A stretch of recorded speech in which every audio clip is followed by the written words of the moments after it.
This time I'll have to say, because we're gonna be talking about money, I'll say.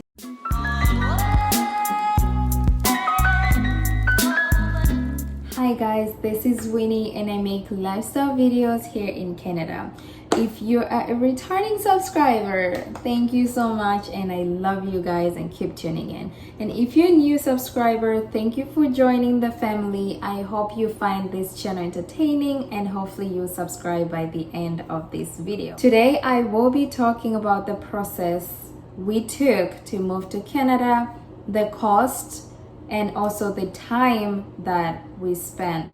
So tune in, get your notebook, and let's jump right in. The process that we took to immigrate to Canada is called Express Entry, and specifically it's Federal Skilled Worker Program. This program, it's a point-based system that allows skilled workers to become permanent residents. So in order to start the whole process of Express Entry, you need to create Express Entry profile, which consists of education, language details, personal information, contact information, financial information, application information, work history, and use of representative, which in our case we did have one. After you've gathered all this information and you've created your profile, you will be given points based on the following factors. These factors are again education, work history, age, and furthermore. It's a lot of points that are considered. I will share the points and the factors on one of the side, either this side or that side. So once you've given this score, that's when you get to join the pool with all other people or candidates who are also waiting to get an invitation from IRCC. And in this pool, there are a ton of people who are actually waiting. In our case, we had a score of 470 points. And every 2 weeks, IRCC conducts a draw to determine who gets an invitation to submit the application and who does not get. And in these 2 weeks, they actually chose a number or a score of 458. And therefore, anybody who has a score of 458 and above gets an invitation to send the application. But there's a catch if you actually have 458 on the dot. There's a catch which we'll talk about that in the next video. So luckily our number was way up there. It was 470. So we immediately got an invitation. Literally, I think like 2 or 3 hours after the draw was taken, we got an invitation to submit our application. And there, our lawyers did not even waste time. They submitted our application. But when you submit your application, it doesn't mean you got permanent residency. No, there's a whole process. This whole process might take 6 months to a year for you to actually get your permanent residence. And in our case, the whole process took 5.5 months, which we were so grateful, and I think we were actually very, very lucky because it takes a while. So that's the process that we took, and now we're gonna go to the things that you need and the amount that will cost. Let me clarify a few things here. So this application, it's an online application, full online. Your profile's online, you submit everything online. And you don't submit to visa offices, you submit it straight to IRCC. So in our case, we submitted it straight here in Canada, not to visa offices. Because IRCC will approve, IRCC will send you more details. Maybe after that, they might send you to a visa office, but again, it depends. For us, we were not sent to any visa office. It was straight IRCC, us, IRCC, us. So yeah. And another thing, this application is very, very serious and it needs you to invest because it will cost you a fortune. So you really need to think about it. Think and actually decide that you actually want to do it before you decide to do it. This is for the Express Entry. I say it again. For our case, I keep saying our case because I'm talking about, us. It's not about the general program, but our experience. For our experience, we started to think about the program end of 2015. No, beginning of 2015, end of 2014. And once we decided that we're actually gonna move to Canada, we started preparing all the fun. We started saving up, not preparing. We started saving up, planning. If it was on my part, I went back to school, got my education, my work experience. My husband, same thing. He was working at that time, so for him it was good. So he was concentrating into saving more money for this process. And then finally in 2018, that's when we submitted on our application. In the beginning of 2019, we got our permanent residence. So it took like 5.5 months, as I said before, for us to actually get our permanent residence. So what are the things that you need? So you need to do your IELTS. For IELTS, which it's one of the major requirements, you actually need to get ready for this test. So book your appointment ahead of time. Study, please study. And once you're ready to do the exam, go do the exam. What is the requirement, or what is the score that you need to get on IELTS? You need to get a score of 7 and above. But because there's a lot of applicants, a lot of people applying this express entry, focus on getting a score of 8 and above. For us, we got a band of 8.5, but if you can get higher than that, if you can get 8.5, 9, please, that will be really good, because it will increase your score. So the higher your IELTS, the higher your score. And also your education, you need to have a degree and above. So if you have a diploma, unfortunately, I don't think you will qualify as a primary applicant unless you're applying as a secondary applicant, and maybe someone else, or your husband or your wife has a degree, then maybe you can do that. But you need to have for federal skilled worker, you need to have a degree and above. You need to evaluate your education through World Education Service, WES. You need to send all your education credentials to them. They'll compare to see if your education and Canadian education are similar. And also after that, you might need to provide proof of fundings. And this is a tricky part, because you really need to have saved enough for this application. If you already have the fundings right now, please go ahead and submit the application, because Canada needs immigrants. If you don't have them savings, just start gradually saving. Another thing is work experience. You need to have a continuous 1 year of work experience. If you have 2 years, that's great. If you have more than 2 years, 3 years and above, the more work experience you have, the better. Will give you more points.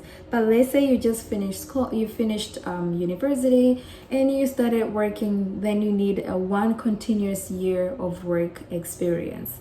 And when you talk about work experience, we are talking about federal skilled worker here. So your work experience needs to meet the NOC code, on which the government of Canada has it listed on their I think it's the labor or work, one of those things. I'll put it here, I'll put the name. So you need to meet the code that is listed by IRCC. So for federal skilled worker, you need to meet codes which are under O0 or A code. Make sure you go on their website if you're planning to apply and see if your work experience meets those codes, because it's really crucial. In terms of work, IRCC will need a letter from your employer to prove that you've worked for them for those years that you have claimed in your application. And also for funds, IRCC will need your bank statement showing the amount that you have in your account, and they would want to see how long has that money been in your account, and how gradually the amount increases in your account. So if you really want to come to Canada, do not lie in any of your requirements or any of your documents, anything. Please do not lie. So what are the things that you will need, and how much is it gonna cost for each item that you will need? I'm gonna give the amount in Canadian dollars. So it's your job to convert them into whatever currency you guys are using in the country that you are. Sometimes I'll bring up Tanzanian shillings because I'm from Tanzania. So for me and my husband, we had to get our passports. We got these passports a long time ago in 2013, and it did cost us 25 Canadian dollars. I don't know how much it is right now because, again, as I said, we got our passports long time ago. Another thing, it's us evaluating our credentials, education, certificates, and all things related to education. We had to evaluate them to World Education Service, WES, and it did cost us 350 Canadian dollars, and that does not even include the courier who will send your application to WES, and like that courier amount I didn't even include it because it depends on the location you are, depends with the country you are, and also it depends with the company that you used. If you use FedEx, or you use DHL, or you use Canada Post, or if you use Posta, whatever, and whatever courier that you use, they have their own charges. So I did not include that. So 350 is just the fee that WES will require you to pay in order to evaluate your education credentials, and this is in Canadian dollars. Another thing, you will need to book your IELTS exam. In order for you to do your exam, it's gonna cost you 310 Canadian dollars. So you need to have, that's why I keep saying study and make sure that you are ready to do the exam, because you don't want to waste this $310. It's non-refundable. So if you fail, you have to pay that $310 again to retake that exam. So if you're gonna do the exam, please just study and go there when you are ready. But if you fail, again, don't beat yourself up. Just get the money again and redo the exam. What are the funds that will be needed in your account? The funds that will be needed in your account, it depends with the number of people that you are planning to immigrate with in Canada. What do I mean by number of people that you're planning to immigrate with? I'm gonna give an example. Let's say you're planning to immigrate with your wife and a child. That's gonna be a different cost. If you're immigrating by yourself, then amount that you need to have in your account is 12,960 Canadian dollars, which in Tanzanian shillings, it should be around 25 million in your account. And if you're planning to immigrate with your wife, let's say, or your husband, then you need to have $16,135, which in Tanzanian shillings, it should be around 33 million TZ shillings. And if it's you, your wife, and a child, or you, your husband, and a child, you need to have 19,836 Canadian dollars in your account, which is 38 million. I'm gonna focus in per person here. I'm not gonna go deep into family because that's another video, I would say. So per person, as I said, it's 12,960 Canadian dollars. So if you have that in your account, if you have it right now, keep it. Keep it. It will help you so much later on. And the immigration officer, what they want to see is they want to see this amount. And what does this amount mean? It means if you come here in Canada, they want to know that you will be able to take care of yourself. You're not going to need government help to help you because you're coming here as a skilled worker, they're expecting you to be able to take care of yourself. That's why they want to see this amount. They're not going to take this money. It's going to be yours. They just want to know that you have this amount in your account. So if you're not ready to apply right now, start saving that money in your account right now. And another thing that you will need once you have submitted your application, they will now ask you to submit medical, and they have specific hospitals that you can go and do your medicals. It's not every not every hospital is accepted by our IRCC. It's specific hospitals, and in Tanzania, I think there's a hospital called High Tech. It's under IOM, which is like the medical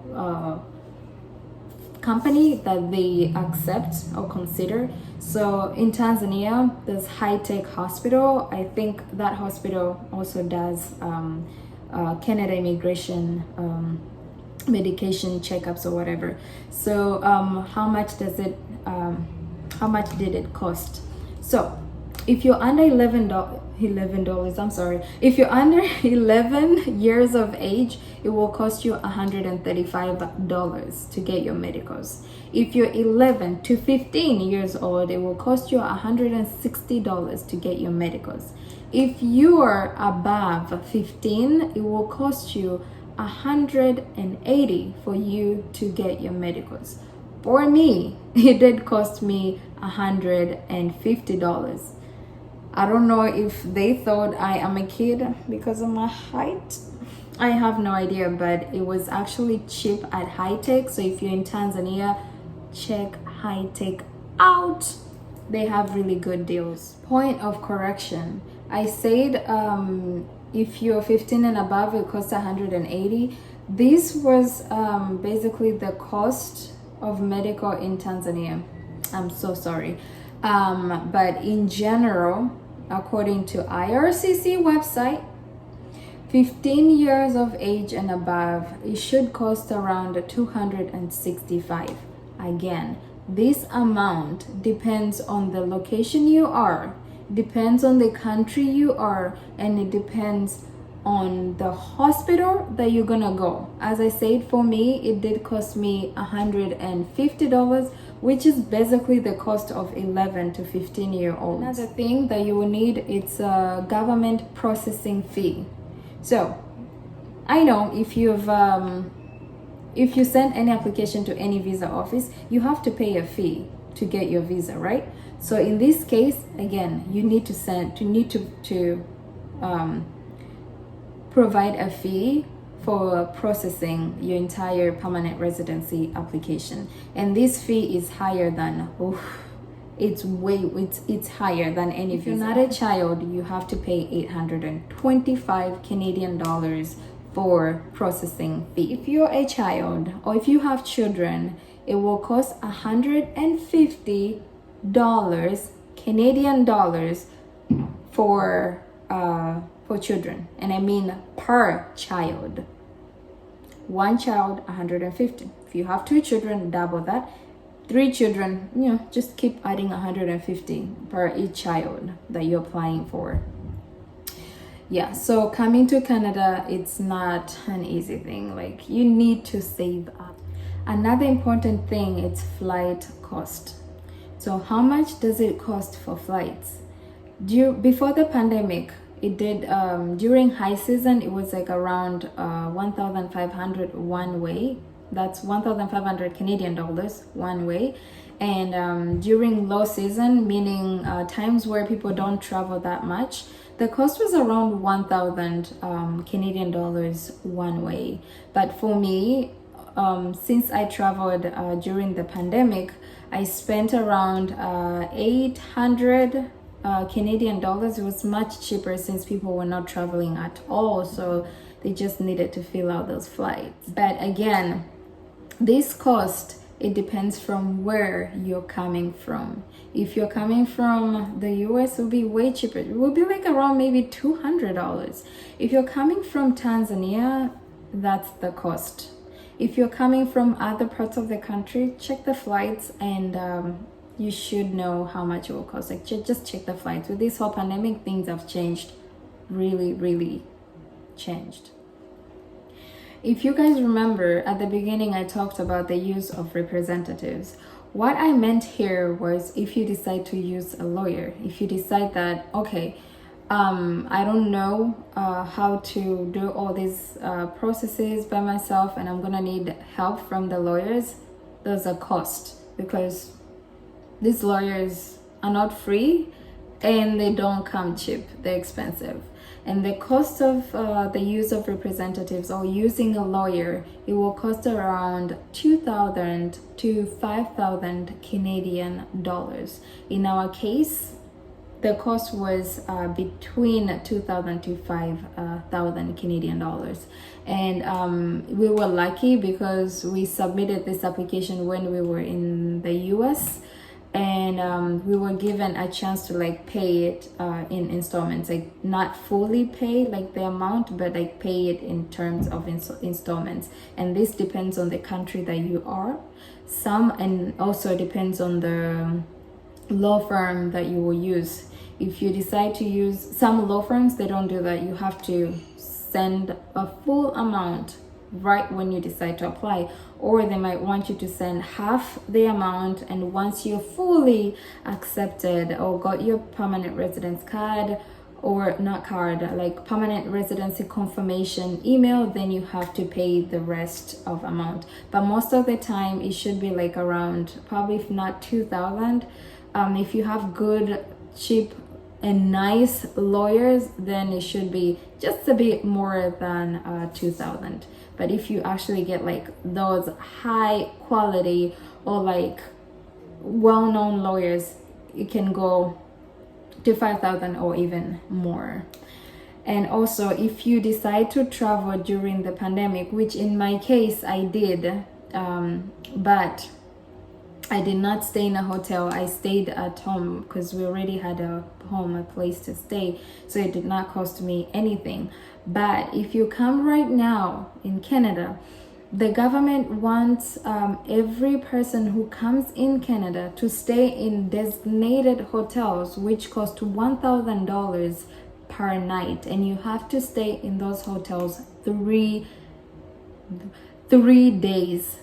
And it's a must. It's not like a they're not asking. It's a command. You have to stay 3 days in those designated hotels. So you have to prepare 3,000 Canadian dollars if you're planning to move during this pandemic. So the total cost of everything that I've mentioned above, it leads to 18,750 Canadian dollars, and this it's per person. So if you're applying two, or in our case we applied both of us, then that it's like double the amount.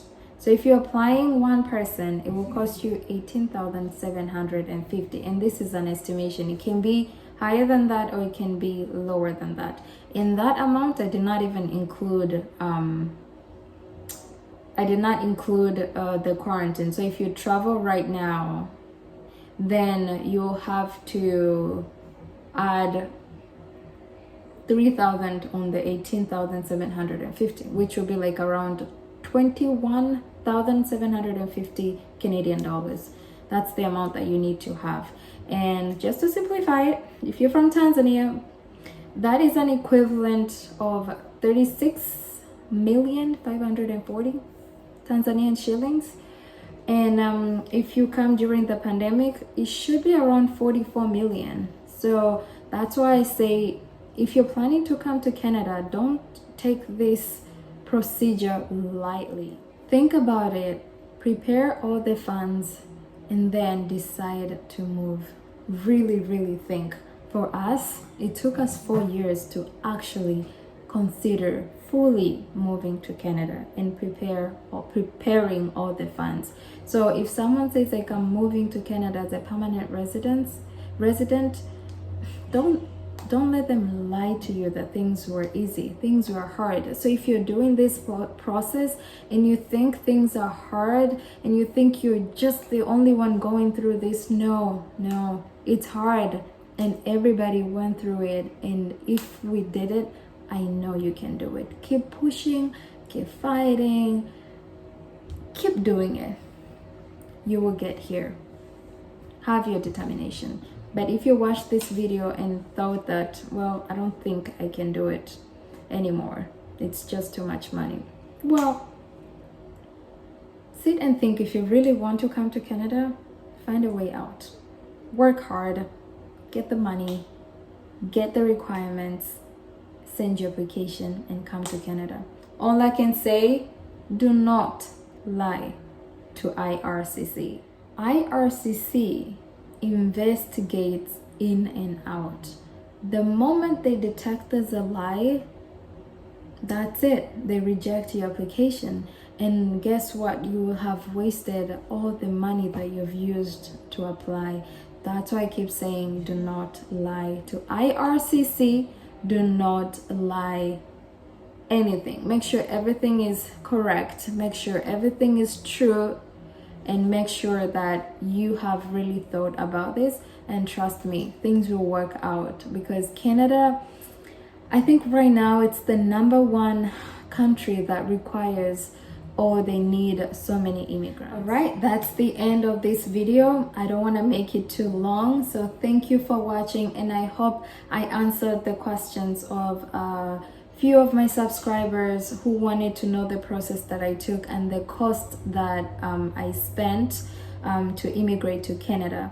And if you, for those who ask me those questions in the comment section below, please, if you think there's anything that you want me to talk about in details or tell you more about it, please let me know and I will do so. Thank you so much for watching my channel. Thank you so much for tuning in all the way to the end, and please don't forget to share this video, and don't forget to like this video. Don't forget to comment. Please guys, comment. I enjoy reading the comments. Don't forget to subscribe. That's the only way you can help me out and that's the only way I can continue making these videos and working full-time.